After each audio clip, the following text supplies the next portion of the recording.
자, 오늘은 집에서 벌꿀술 미드를 만들어 보겠습니다. 먼저 벌집부터. 일반 벌꿀로 만드는 미드는 이미 유튜브에서 많이들 보셨을 테니까 저는 오늘 천연 벌집꿀로 미드를 만들어 보려고 합니다. 시중 대부분 벌집꿀이 꽃이 없는 겨울철에 벌에게 설탕물을 먹여서 벌이 죽지 않게 관리하는 사양 벌집꿀인데, 그런 사양 관리를 하지 않는 천연 벌집꿀을 찾아 헤매다가 겨우 한 군데 찾아서 이렇게 천연 벌집꿀을 준비했습니다. 준비한 벌집꿀의 포장을 뜯고 큰 보울에 옮겨 담습니다. 제가 알던 꿀이랑은 다르게 뭔가 쌉싸름한 냄새가 단내랑 같이 풍기는 게 신기하네요. 옮겨 담은 벌집꿀은 잠시 옆에 치워두고 이 벌집꿀을 녹일 물을 데웁니다. 보통 미드를 만들 때 1:3 정도의 비율로 물의 양을 정한다고 하는데, 저는 오늘 순수 꿀이 아닌 벌집 무게까지 합쳐진 꿀이라 1:3 비율로 하면 안 될 것 같아서 25브릭스를 타겟으로 물의 양을 조절해 주겠습니다. 증류통에 물을 붓고 물이 따끈해질 때까지 데워주는데, 너무 뜨거운 물에 꿀을 녹이면 꿀에 있는 자연 효소를 파괴해 최종 미드의 향미에 영향을 미칠 수도 있다고 하니까 35도 따뜻할 정도까지만 물을 데웠습니다. 물이 데워졌으면 준비해뒀던 벌집 꿀에 물을 붓고 벌집 안에 있는 꿀과 물이 잘 섞이도록 벌집을 부숴줍니다. 이 과정에서 벌집 안에 들어있는 화분, 프로폴리스, 로얄 젤리 등 여러가지 성분이 함께 뽑아져 나오게 됩니다. 벌집 안에 들어있는 꿀을 완전히 뽑아서 녹여줘야 균일한 당도의 머스트가 만들어져 정확한 당도 측정이 가능하니까 집에서 하실 때도 이 과정에 특별히 신경 쓰셔서 벌집 사이에 들어있는 꿀이 전부 물에 녹아 나올 수 있도록 해주시는 걸 추천드립니다. 이렇게 벌집 안에 들어있는 꿀을 모두 짠 뒤 당도를 재보면 27브릭스가 나옵니다. 목표치가 25브릭스니까 총 머스트 대비 필요한 물의 양을 계산해 추가로 물을 붓고 잘 섞은 뒤 브릭스를 재보면 이렇게 목표치 25브릭스가 나오는 걸 볼 수 있습니다. 비중을 재보면 1.102 정도 나오는 걸 볼 수 있네요. 이제 이 벌집꿀 머스트를 발효통에 부어주는데, 메쉬망에 걸러서 머스트만 넣고 발효를 시킬 수도 있겠지만 벌집 채로 발효시켜 일반 미드랑 어떻게 다를지 비교해보기 위해서 거르지 않고 전부 발효통에 넣도록 하겠습니다. 마지막 벌집 가루까지 다 긁어놓고 효모를 넣어도 될 정도의 온도가 됐는지 확인한 뒤 준비해둔 미드용 효모를 물에 넣어서 활성화시켜줍니다.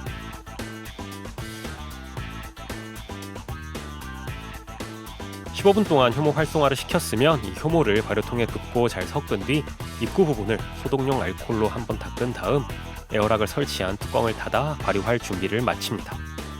자, 이렇게 벌집 꿀로 만든 미드랑 일반 꿀로 만든 미드가 어떻게 다른지 비교해 보려면 일반 꿀로 만든 미드도 있어야겠죠.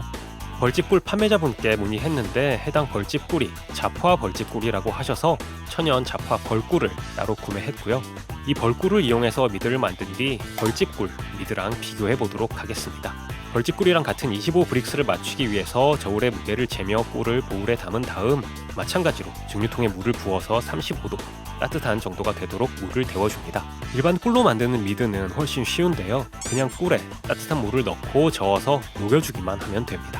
첫 번째로 브릭스를 쟀을 때 28에서 29브릭스 사이가 나오니까 추가로 물을 붓고 잘 섞은 뒤 다시 재면 이렇게 25브릭스가 나옵니다. 이 일반 꿀 머스트도 비중을 재보면 벌집 꿀 머스트와 마찬가지로 1.102 정도 나옵니다. 일반 꿀 머스트는 건더기가 없어서 넘칠 걱정이 없기 때문에 호기롭게 한 번에 발효통에 부어주고요. 마찬가지로 미드용 효모를 활성화시킨 다음 발효통에 부어넣고 잘 섞어줍니다. 에어락을 설치한 뚜껑을 덮은 뒤 이번에는 여름에 어울리는 달달한 미드를 만들 거기 때문에 잔당이 남도록 일주일만 발효시키도록 하겠습니다. 보울에 메쉬망을 넣고 벌집꿀을 부어서 안에 들어있는 벌집 건더기를 모두 걸러줍니다. 벌집꿀 미드에서 말린 약초 같은 쌉싸름한 냄새가 나는 게 상당히 특이하네요. 한 방울도 아까우니까 벌집 건더기를 모아 꽉꽉 눌러서 짜내주고요. 이제 이 벌집꿀 미드를 다시 통에 옮겨 담아서 냉장고에 넣고 콜드 크래싱을 하도록 하겠습니다. 낮은 온도에 보관하면 미드 안에 효모와 다른 부유물들이 응집되어 가라앉기 때문에 투명한 미드를 얻을 수 있고, 거기에 추가로 효모가 가라앉으니까 효모취도 제거할 수 있다고 합니다. 이 벌집 미드는 걸러야 되니까 따로 영상을 찍었는데, 벌꿀 미드는 발효하던 발효통 상태 그대로 냉장고에 넣으면 되니까 벌집 미드와 함께 냉장고에 넣고 3일 동안 콜드 크래싱을 진행했습니다. 남은 벌집 미드를 살짝 맛을 봤는데 달달한 맛과 쌉쌀한 맛이 감도는 꽤 신기한 맛이었습니다. 콜드 크래싱이 끝났으면 아래 가라앉은 효모를 제외한 위에 맑은 부분만 조심스럽게 따라냅니다. 이 과정을 위해서 사이펀을 주문했는데 다 박살나서 배송되는 바람에 이렇게 하는 걸 양해해 주시고요.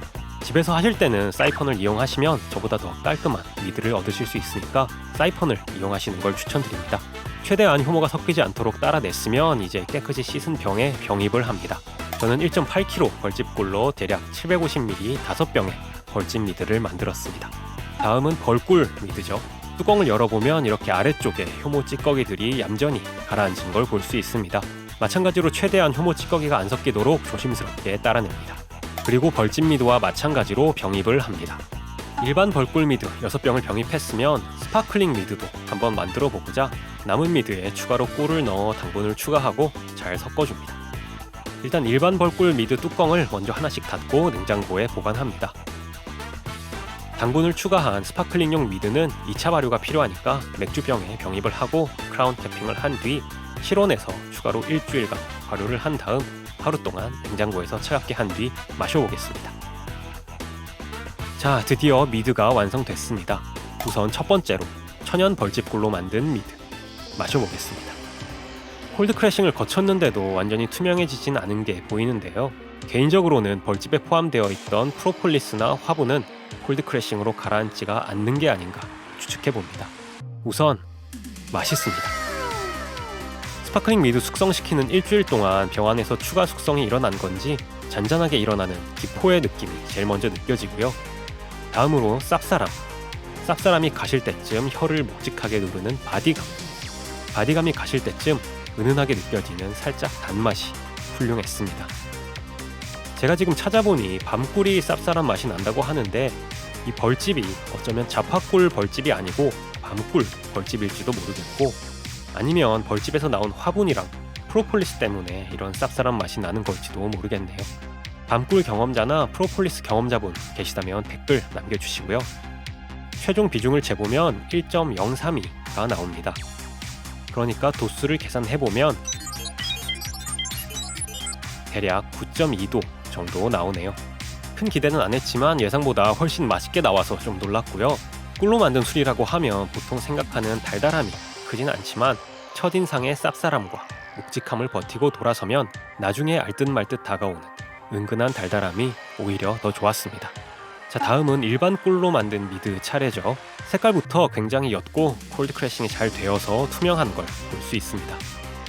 마셔보면 벌꿀술이라고 하면 보통 기대하는 바로 그 맛입니다.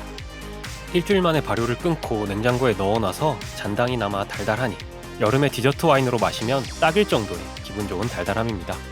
거기에 생꿀을 먹으면 너무 달다 보니 묻혔던 꽃향도 꿀의 농도가 옅어지니까 오히려 겉으로 드러나면서 달달함과 함께 시너지를 내는데 아주 좋았습니다. 일반 꿀 미드도 비중을 재보면 1.062 정도가 나오는데 도수를 계산해보면 약 5.3도 정도가 나옵니다. 일반 맥주 도수가 4에서 5도 정도니까 그 정도로 생각하시면 될 듯 하고요. 여러모로 여름에 시원하고 달달하게 잘 어울리는 벌꿀 술이었습니다. 이제 마지막 스파클링 미드 차례죠. 이번에는 진짜 꼭 잘 되어야 할 텐데 말이죠. 뚜껑을 따고 조심스럽게 잔에 부으면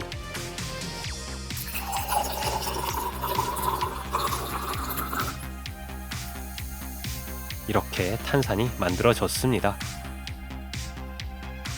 마셔보겠습니다. 우선 탄산이 있긴 있는데 2차 발효 일주일이 너무 짧았던 건지 탄산이 충분하지 못해서 금방 날아가 버리는 가벼운 탄산이었습니다. 여러분은 집에서 만드실 땐 2차 발효를 최소 2주는 해주셔서 좀 더 탄산을 만들어주시는 게 확실한 스파클링 미드를 만드시는 데 도움이 될 것 같고요. 추가로 꿀을 더 넣었음에도 2차 발효 중에 당을 소비했기 때문에 달기 자체는 일반 미드랑 크게 차이가 나는 것 같지는 않았습니다. 일반 미드에는 없는 기포가 스파클링 미드에는 있었지만 좀 더 강한 탄산이었으면 콜라처럼 보글보글하면서 톡톡 튀는 걸 볼 수 있었을 텐데 아쉬웠습니다. 잔잔하게 사르륵 녹아내리는 입자가 작은 탄산도 나쁘진 않았지만 개인적으로는 좀 더 강한 탄산이었으면 오늘 마신 여러 미드 중 베스트였을 것 같아 그 점이 조금 아쉽네요. 다시 한번 미드들을 마셔보면서 비교해보면 오늘의 1등은 쌉쌀하고 묵직한 맛이 일품인 벌집꿀 미드, 2등은 탄산 한 끗이 아쉬운 스파클링 미드, 3등은 호불호 없을 만한 올라운더. 하지만 그 점이 오히려 강점이 없어 보이는 일반 미드였습니다. 자, 이렇게 오늘은 많은 시청자분들이 댓글로 요청해 주셨던 벌꿀술 미드를 천연 벌집과 천연 꿀로 집에서 만들어 봤습니다. 햇 벌꿀 수확 시기가 6월 말에서 7월 초인 거 알고 계셨나요? 올 여름엔 집에서 햇 벌꿀을 이용해 미드를 만들어서 가족, 지인과 함께 시원하게 한잔 해보시는 건 어떨까요?